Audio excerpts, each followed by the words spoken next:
find out that the first 5 languages the Bible was written in its original manuscripts were all African languages. They are Ge'ez, Egyptian, Amharic, Phoenician Hebrew, and Aramaic. All of those languages are African languages. Aramaic, when it's written, it's called Syriac. So if I use the name interchangeable between Aramaic and Syriac, I'm speaking of the same book. The Bible was translated 1,000 years after it was written from the Old Testament for the first time into the European language of Greek. The Greeks were the first whites to come in contact with the Africans in Egypt, Ethiopia, and Nubia. And at that time, they were still barbaric and they came to learn. We must understand that Egypt, Ethiopia, Nubia were the citadel of world learning during those days. So when the Greeks were first coming down, they were coming down as students to learn. What they were amazed at is when they saw the original manuscripts that were written, they wanted to have them translated so they could take them back to Europe. So what we tried to do is give you an understanding of the first 5 languages that the Bible was written in. What Bible did they have before 1611? Like said before, King James only authorized the translation of the Holy Bible from the original tongues with former translations diligently compared. So they compared former translations. I happen to have one of the translations right here. The Geneva version, the first print edition. This Geneva translation is the same. It's according to the Hebrew, that's Hebrew, and Greek, and conferred with the best translations in diverse languages. So what did Geneva do? They also went to former translations, and they also had the Hebrew and Greek to compare translations. But look where they got their translation from. William Tyndale. And this 1560 Geneva Bible was brought to America by the Pilgrims on board the Mayflower. Mind you, this also has 80 books. If you want either of these books to keep your research going, go to my bio. Check out the link. But I ain't done yet. I hope you're asking, why is it named Geneva? Well, Geneva is over here in Switzerland. And this area mostly spoke French.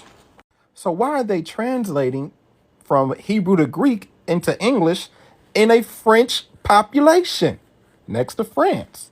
This is due to the fact that there's a long list of Protestant martyrs of the English Reformation.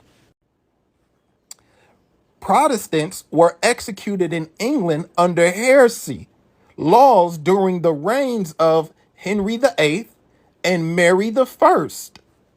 So the Protestants or the Protestants fleeing persecution came out of different areas such as Ireland, Britain, France, Spain, and they went into Switzerland, Geneva, Switzerland, where the intellectuals came together to translate into English. And they just called this translation after the city they did the translation in. Mind you, King James wasn't even born yet during this time. And it's still 80 books. Y'all support a brother. Go to the link in my bio or go to my website, grab some art. Our next conversation is Bloody Mary. Do y'all want to know why it was so important for them to force us to convert to Christianity? Not because they wanted to spread an enlightenment in the good word, but because they were very afraid of us. I'm pretty sure y'all heard of the Haitian Revolution. Oh, you know where black people fought against the French and won? They were so nervous, they even made laws. 1685, a law in Haiti prohibited the practice of African religions and forced slave owners to actually push their slaves to adapt the Christian faith within 8 days. Now, I really want to just ask this question. Y'all got knives, bayonets, swords, pistols, muskets, rifles, cannons, bombs. So here's the big question. How did enslaved people with no upgraded weapons fight and beat against these people? Well, this is Cecile Fatima, and she was a Haitian voodoo priestess. And she did a voodoo ceremony to summon the strength to win against these colonizers. A week later, 18,000 plantations were destroyed, and 1,000 slaveholders got what they deserved. Now I can see why these colonizers want to demonize their practices. I mean, imagine seeing people like this, doing these ceremonies, converting their energy to fight against you. Very strongly put in the Bible. Slaves, be obedient to your human master with fear and tremble in the sincerity of heart as to Christ. There were instances of colonizers' teeth falling out through battle. Stomach pains, headaches, issues within the colonizer soldiers. I mean, look at this. The Chief Justice President Judge lost his voice and had to adjourn court. Then the President of Legislative Council died. When court was resumed, the judge again lost his voice, and he had difficulty speaking. The jury believed to have supernatural interventions. They do not like the personal, spiritual, and ancestral power that we were using to protect us. Voodoo means spirit. They had to erase our spirit, our strength, in order for us to be docile. Because what was done in Haiti shook the foundation of owning slaves. But you know, y'all stay dangerous. There's another reason why King Herod went after baby Jesus. Give a listen. Do you know why he was after Christ? Another reason. It wasn't just to stop the salvation plan. You had to remember, listen to the words of Satan at the beginning. He said, I want to be like the Most High. What is the strongest connection being like the Most High? I'm going to spell it so I don't get demonetized on this one.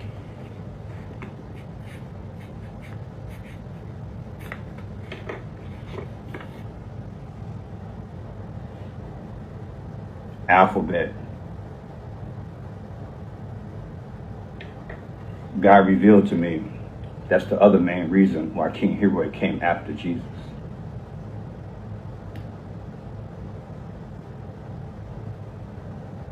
The Bible says ain't nothing new under the sun. These people were deep into astrology, witchcraft. They were into that. They walked on water. They levitated. They had spaceships back in the day. All I do is read your history and don't be afraid of it. We're back at that day and time. They got folks walking around looking like us and not even us. You know what I'm talking about? What do you think that is?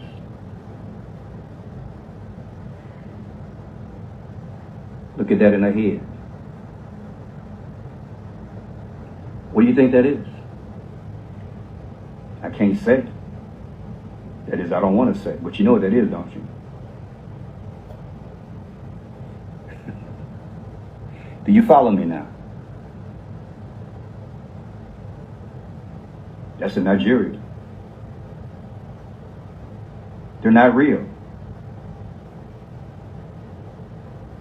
They're not real. They look real. Ain't nothing new under the sun. So after the show, God was dealing with me. He said, look, let me tell you why Herod was after Jesus. Frank Shot Pearson. Not just to stop the salvation plan. YouTube.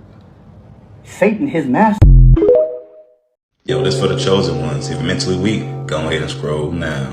I didn't want to make this video because I already know it's a touchy subject, but I got to. I realized that we're not even supposed to have kids. Now stick with me, I'm about to try to explain why.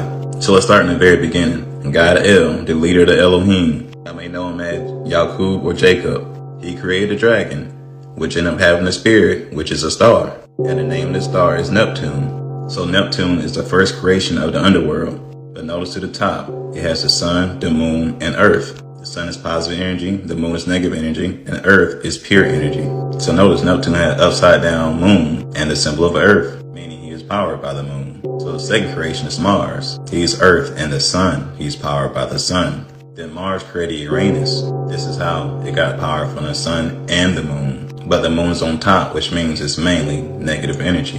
Then Uranus and Neptune created Pluto. They all call it a dead planet because it's mainly powered by the sun, but it's too far away from the sun. Note that all three of these planets on the bottom has upside down moons because they're on the outer belt of the stars. Now within those stars, Mars control. because he is the second creation of the underworld. So Mars